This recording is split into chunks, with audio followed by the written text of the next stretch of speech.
ayam keliling. Sewa ayam keliling. Sewa ayam? Yeah, sewa ayam. Astagfirullah.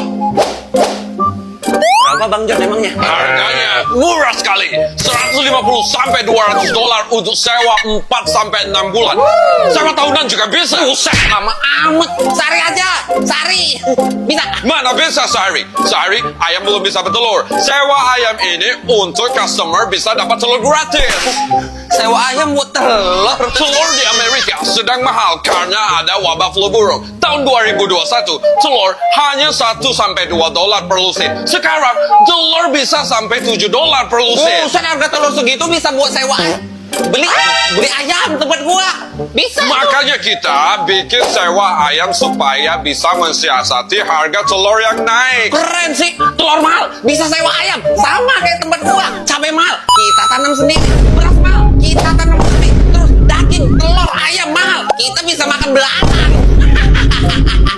What the fuck? Ayah, kenapa sih banyak yang bilang muka kita di Korea tuh mirip semua? Wah, nggak tahu juga sih, Dek. Saya kan tetangga kamu.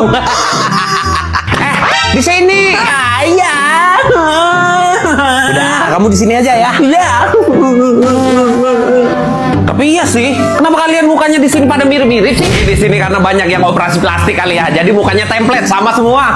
Di sini tingkat operasi plastik per kapitanya tinggi banget. Sampai-sampai operasi plastik kayak operasi kelopak mata ganda jadi hadiah umum yang diberikan orang tua ke anaknya. Tujuannya dianggap untuk meningkatkan peluang sukses nanti kalau di dunia kerja. Soalnya penampilan di dunia kerja di Korea Selatan itu penting banget. Sama kayak di Indo dong. Syarat kerja berpenampilan menarik. Udah, oplas di sini aja. Minjun, aduh, kamu kemana aja sudah ya cariin dari tadi sini. Ayah. Terus anak gua mana dong? Nah, mana gua tahu? Belum punya anak kali lu. Piye? Ini kenapa malah nyanyi sih? Gini nih kalau nonton film India, seneng nyanyi, sedih nyanyi, mau berantem nyanyi, kenapa harus nyanyi terus? Kau tidak suka? Ya. Enggak. Biasa aja. Suka kok. Mendosa. Tarian dan nyanyian di film India itu bukan cuma hiburan, tapi juga identitas budaya.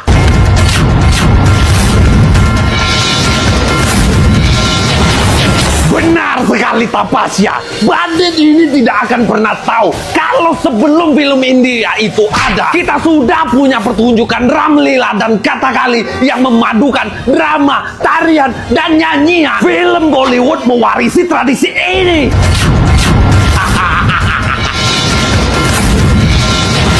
Ya tapi masa filmnya 3 jam 1 jamnya cuma nyanyi sih? Lagi banyak orang.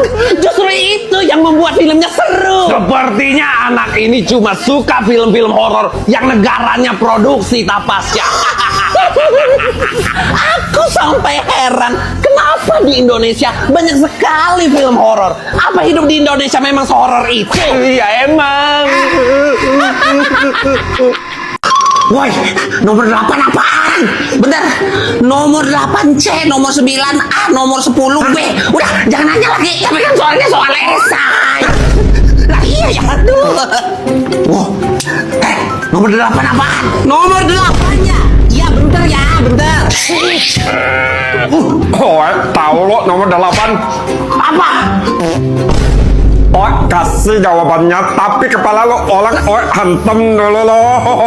Mantap, Sifu. Ya, lo harus tahu lo, sejak tahun 2016 menyontek macam ini di China saat ujian nasional dianggap sebagai kejahatan kriminal. Lo bakal dipenjara sampai 7 tahun lo. Tapi kan saya belum dapat jawabannya, Sifu. Lo jangan macam-macam sama lo. Sudah jelas tadi lo contek. Tapi ini kan di Indonesia, mana ada nyontek di penjara. Paling dikeluarin di kelas terus disuruh keliling lapangan. Nggak bakal di penjara. Salah negara lo. Ya sudah, kalau sama pala ada keluar kelas lo, yang ada lo cukup berdiri di depan kelas. Sini. Karena lo sudah nyontek, sekarang ikutin tangan kanan di depan, Tangan kanan di depan, tangan kiri di depan, tangan kiri di depan. pasang kuda-kuda. Udah Sifu. Sudah, sangat mudah loh. Pertahankan posisinya. Ini tahan terus ya, sampai 7 tahun. Oh. Yang bener aja dong. Pernah kepikiran nggak sih? Jangan-jangan selama ini kita yang salah. Yang kita kira baik, ternyata jahat. Contohnya? Ya contohnya cerita Peter Pan dari sini, Skotlandia. Cerita favorit gua itu. Ternyata dari negara lu ya. Yang nyeritain anak kecil yang nggak pernah gede kan, terus ngajakin anak-anak lainnya buat main ke Neverland. Main-main terus di sana, bisa terbang dan nggak pernah jadi dewasa. Kalau Neverland ada nih, gua juga mau ke sana. Nggak pernah gede, capek jadi dewasa soalnya. Nah itu, nggak pernah jadi gede. Kenapa? Dalam versi novel asli karya J.M. Barrie, penulis asal Skotlandia, tahun 1902, ada kutipan kayak gini. Ketika mereka tampak dewasa yang bertentangan dengan aturan, Peter menghilangkan mereka. Maksudnya? Iya itu. Tapi kan di ceritanya anak-anak itu masih mau gede, terus mereka pulang gitu. Ya novel aslinya aja ngomong gitu. Yang jahat mah Kapten Hook kali, suka nyulikin anak-anak yang main di Neverland. Peter Pan mah baik. Di cerita yang beredar sekarang ya kayak gitu. Tapi coba mikir, jangan-jangan Kapten Hook itu baik. Dia sengaja ngambilin anak kecil bukan untuk diculik, tapi untuk diselamatin biar nggak dilenyapin sama Peter Pan waktu mereka mau beranjak gede. Jangan-jangan Kapten Hook itu anak-anak yang selamat dari Neverland, terus dia mau nyelamatin anak-anak biar nggak jadi korban selanjutnya. Ada yang ketuk jendela. Siapa ya? Loh, ini kan lantai 2. Ayo, kesana yuk. Lu ngajakin kemana sih? Ke Bukit Teletubbies. Dulu nama tempatnya kayak gitu, di Bromo. Ayo. Kok dinamain Bukit Teletubbies? Soalnya bukitnya mirip banget sama tempat Teletubbies. Mungkin namanya juga lebih menjual. Tempat asli Teletubbies itu peternakan di Yorkshire, Inggris. Bukan bukit bagus kayak gini. Tapi saking banyaknya pengunjung, pemilik tanah ngancurin tempat itu dan ngebuatnya jadi kolam. Soalnya dia ngerasa terganggu. Apa emangnya? Banyak cerita serem akhirnya yang beredar. Serem. Salah satunya ini. Ada yang bilang rumah Teletubbies itu bukan cuma sekedar replika, tapi dibangun di atas bunker bawah tanah waktu Perang Dunia Kedua. Tahun 1997, seorang teknisi tua bernama Graham bekerja di lokasi syuting Teletubbies.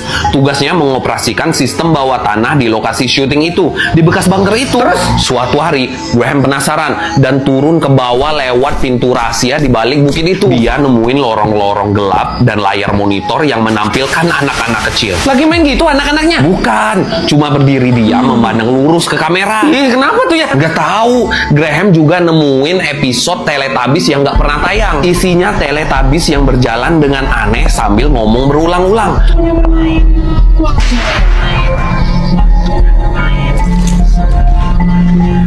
Tiba-tiba layarnya gangguan gitu. Terus muncul muka bayi matahari tapi nggak kayak biasanya. Matanya hitam, suaranya jadi berat. Kami belum pernah pergi. Kami selalu di sini. Temani kami. Habis itu, Graham ngerasain dinding bunker itu bergetar. Dia juga dengar suara ketukan dari dalam bunker. Kayak ada orang yang nyoba keluar dari dinding gitu. Sejak hari itu, Graham berhenti datang ke lokasi syuting. Dia bilang ke orang-orang kalau bukit itu bernafas dan menghisap waktu. Tahun 2001, ia menghilang. Yang tersisa cuma catatan dan peta dengan lingkaran merah besar yang bertuliskan matahari di sini tak pernah terbenam karena waktu di dalam tidak pernah berjalan. Serem amat ceritanya. Untung sekarang namanya udah diganti jadi Lembah Watangan namanya. Ya, emang lebih baik namanya diganti sih. Yaudah, yuk.